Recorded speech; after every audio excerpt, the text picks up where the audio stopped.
Are we rolling? We're rolling. All right, so our company is a revolutionary bike grip to make your day out on the trail or road enjoyable or stress-free. It offers the softest rubber material for ultimate feel while riding and provides a built-in multi-hex bar tool and attachment, accessible through the end cap. Each end is fully enclosed in machined aluminum end caps to ensure safety and reliability. And the first question is, how big do you think the market for mountain biking and road biking is in Bend, Oregon? I think compared to other places, pretty big. There's a lot of money in Bend, and people are always willing to spend money, especially on stationary products like that, especially if they're a Bend-based company. Yeah. All right, and Just Oregon then in general.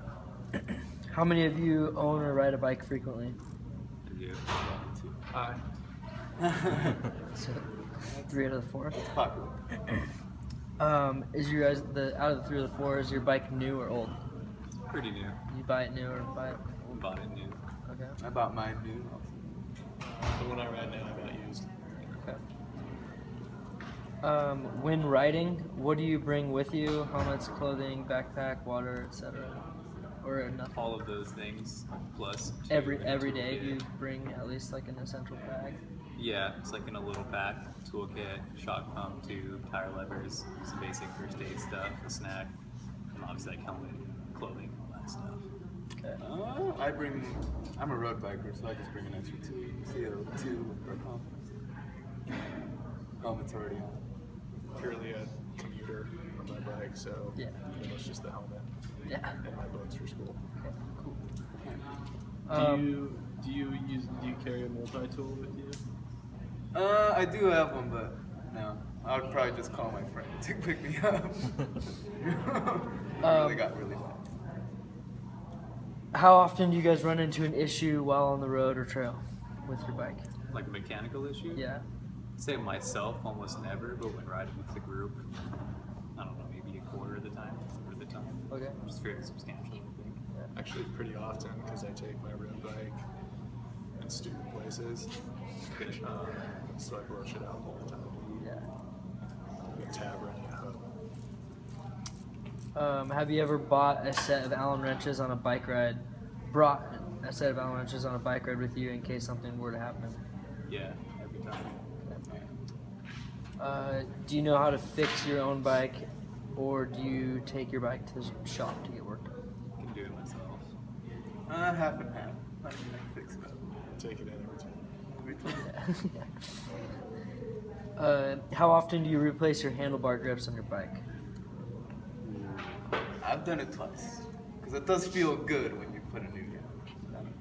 I think more than I should, just because I like trying things new, so maybe like every 3 months or something. Yeah. I use the tape grips. My bike doesn't have Yeah. it, so whatever they recommend it.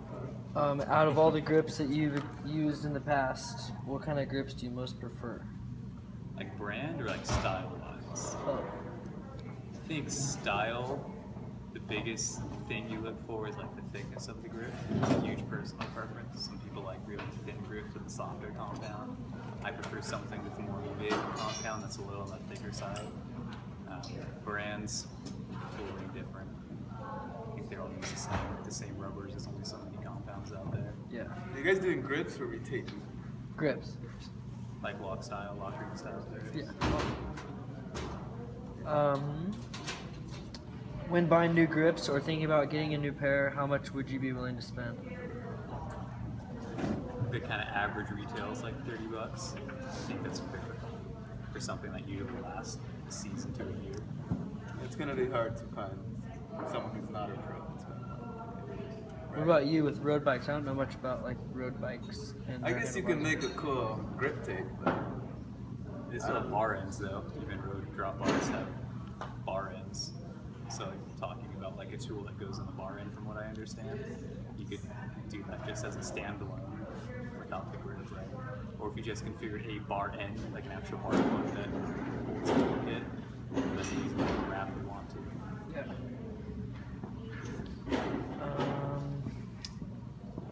All right. When you decide to buy new grips, what do you look for? Take a piece of paper and jot down 3 things that you would look for when purchasing bike grips. Should I tell you 3 things? Yes. I'd say again the thickness, the compound, and the what you call it, like the design on the grip. I guess not what it looks like per se, but how it feels. Yeah. I don't know Is it how a waffle print or is it not? How long it lasts. Yeah, it's good. Long lasting grip. Yeah, for just a commuter, it's basically how long it lasts for me. Okay. Comfort. Yeah. Who or what influences you to buy a new product for your bike? Guy at the shop. Gotcha. Every single time. Yeah, he's got me. I don't know enough about bikes. Tell you what you need. I don't research it. I know it's all going to be Yeah, that's actually good to know. reasonably priced. For the most part, I'm not going to walk out of there. It's just I'm not too dumb. I think for someone that rides a lot, it's like online presence is always kind of like, a lot of people are like, oh yeah, that looks pretty cool. That dude is riding in the video. Whatever, might give those a try. Yeah. I mean, I look at local pros. I mean, Matt Liego's an Xterra pro, and that's like a mountain bike triathlon. I do buy what he has. So Yeah. I'm definitely having a local presence of pros. And here in Bend, there's Yeah. either downhill or enduro. All right. Well, to close things up, out of all things we've talked about, what is the most important to you? As far as like the elements of the piece, Yeah. Or just anything that you discussed. probably the cost, because there's a lot more going on than just an actual grip. So if it's like 6 times as much as just a normal grip, if it's more than a grip and a tool combined, then it wouldn't really make sense other than the ease of use, I guess. So I think that would probably be the most important for Yeah. cost. I don't think if you're high end and you stay high end, like there's a Nike composite wheels in Bend that are like super expensive. But people buy them because they're high end. And If you can bad. stay high end and stay local and be cool, I guess it's pretty expensive.